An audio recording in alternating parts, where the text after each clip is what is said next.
पिंपरी चिंचवडमध्ये बनावट नोटा छापणाऱ्या टोळीचा पर्दाफाश झाला। नोटा छापण्यासाठी चीनमधून ऑनलाईन कागद मागवला होता। देहूरोड पोलिसांनी 6 जणांना ताब्यात घेतलेला आहे। 500 रुपयांच्या बनावट नोटा छापल्याची माहिती आहे। प्रिंटिंग मशीनही पोलिसांनी ताब्यात घेतली आहे। 6 जणांच्या टोळक्याने प्रिंटिंग प्रेसचा व्यवसाय सुरू करायचा म्हणून पुण्यामधून मशीन घेतली, मात्र व्यवसाय तेजीत चालत नसल्यामुळे चीनमधून ऑनलाईन बनावट नोटा छापण्यासाठी कागद मागवला आणि 500 रुपयांच्या बनावट नोटा छापण्यास सुरुवात केली।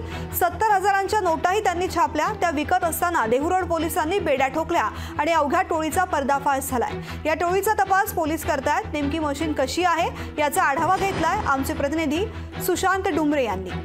पिंपरी चिंचवड पोलिसांनी बनावट नोटा छापणाऱ्या टोळीचा पर्दाफाश केलेला आहे। आपण या ठिकाणी पाहू शकतो, हीच ऑफसेट मशीन आहे। याच मशीनच्या माध्यमातून ही टोळी जी आहे 500च्या बनावट नोटा छापण्याचा प्रकार त्या ठिकाणी करत होती आणि आपण या ठिकाणी पाहू शकतो हुबेहूब 500ची जी नोट आहे ती या प्रकारे छापली जात होती। या मशीनच्या माध्यमातून छापली जात होती आणि धक्कादायक माहिती म्हणजे चीन वरतून ह्या बनावट नोटांचा जो कागद आहे तो ऑनलाईन पद्धतीने या टोळीने मागवला होता आणि त्यानंतर हजारो रुपये या मशीनच्या माध्यमातून बनावट छापण्यात आलेले आहे आणि तेच ज्या बनावट नोटा आहेत त्या मुकाई चौक या ठिकाणी ही टोळी जी आहे ते विक्री करण्यासाठी आली होती आणि पोलिसांना याची माहितीच मिळता पोलिसांनी त्यांच्यावरती कारवाई केलेली आहे आणि त्यांना ताब्यात घेतल्यानंतर हा संपूर्ण प्रकार उघडकीस आलेला आहे।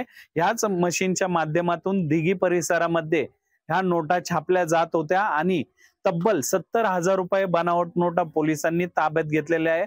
परंतु अजून किती नोटा त्यांनी ह्या बाजारामध्ये विकलेले आहेत किंवा बाजारामध्ये वापर केलेला आहे हे पाहणं आता महत्त्वाचं ठरणार आहे आणि ह्या मागे नक्की मास्टर माइंड कोण आहे याचा देखील पोलीस तपास करत आहे। 6 आरोपींना ताब्यात घेतलेले आहे आणि त्यापैकी एक जण आहे तो उच्च शिक्षित आहे।